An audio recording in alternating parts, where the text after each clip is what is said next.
was back in 1942. I was a member of a good platoon.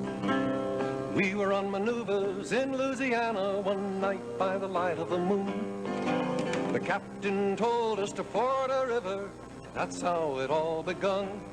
We were knee-deep in the big muddy. The big fool said to push on.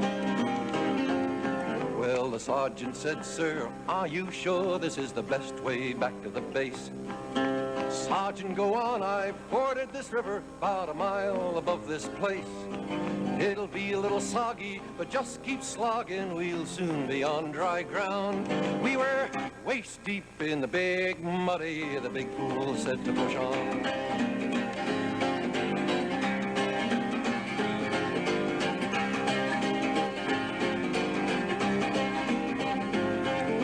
Sergeant said, "Sir, with all this equipment, no man will be able to swim." "Sergeant, don't be nervous, Nelly," the captain said to him. "All we need is a little determination. Men, follow me, I'll lead on." We were neck deep in the big muddy. The big fool said to push on. All at once the moon clouded over. We heard a gurgling cry.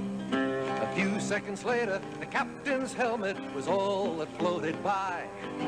The sergeant said, "Turn around, men, I'm in charge from now on." And we just made it out of the big muddy with the captain dead and gone.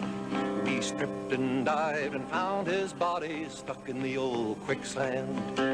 I guess he didn't know that the water was deeper than the place he'd once before been. Another stream had joined the big muddy about a half mile from where he'd gone. We were lucky to escape from the big muddy when the big fool said to push on.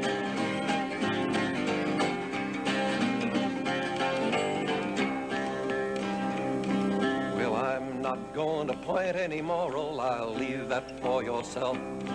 Maybe you're still walking, you're still talking, you'd like to keep your health. But every time I read the paper, them old feelings come on. We're waist deep in the big muddy. The big fool says to push on. Waist deep in the big muddy. The big fool says to push on. Waist deep in the big muddy. The big fool says to push on.